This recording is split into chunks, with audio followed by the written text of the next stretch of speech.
उनके साथ मेवातियों की एक बड़ी जंग हुई जो कई दिनों तक चली और अंत में मेवातियों ने अंग्रेजों को मार भगाया। और स्वागत है आपका मेवात टाइम्स में। मैं हूं सुफियान सैफ। आज 9 फरवरी है। आज ही के दिन 9 फरवरी 1857 को 162 साल पहले मेवात के 52 शूरवीरों को फांसी देकर शहादत का जाम पिलाया गया। 1857 की क्रांति के पश्चात भारत में रह रहे ब्रिटिश सैन्य अधिकारी बौखला गए थे। इसी के उपरांत उन्होंने गुप्त मीटिंग रखी और अपने प्रोपेगेंडा तैयार किए। फिर यह घटनाक्रम हुआ।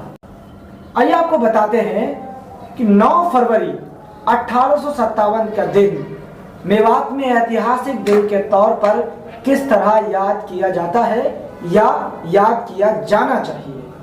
नूह में मेवातियों ने अंग्रेजी सेना और उसके सहायकों को बुरी तरह पराजित कर क्रांति की पहचान मुगल झंडे को फहराकर मेवात को आजाद घोषित कर दिया था।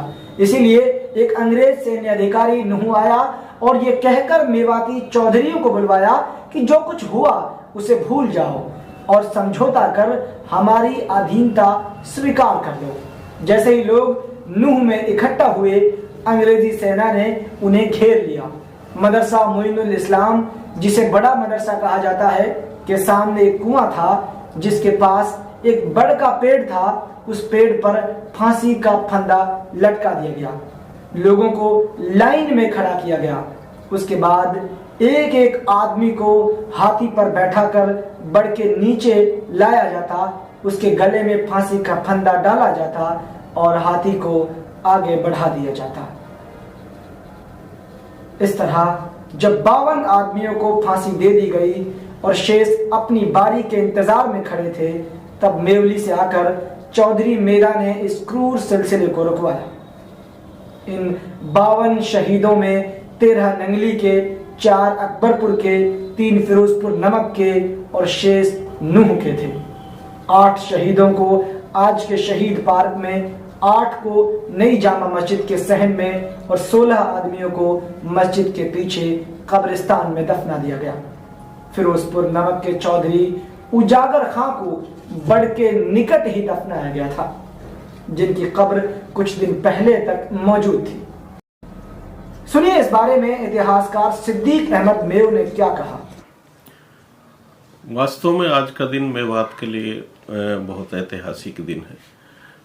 असल में जब 1857 की क्रांति 10 मई को शुरू हुई तो उसके कुछ ही दिन बाद नूह में अंग्रेजी पुलिस, फौज और उनके सहायक खानजादे जो नूह के रहने वाले थे, उनके साथ मेवातियों की एक बड़ी जंग हुई जो कई दिनों तक चली और अंत में मेवातियों ने अंग्रेजों को मार भगाया और यहाँ मुगल झंडा फहरा दिया और मेवात को स्वतंत्र घोषित कर दिया। ये घटना बिल्कुल जब क्रांति की शुरुआत हुई थी तो उसके वक्त की थी। क्रांति की विफलता के बाद अंग्रेज सेनाधिकारी मजिस्ट्रेट के रूप में नूह आए और उन्होंने लोगों को बहाना करके कि भाई जो हुआ वो हो गया, अब आप समझौता करके और हमारी अधीनता स्वीकार कर दो।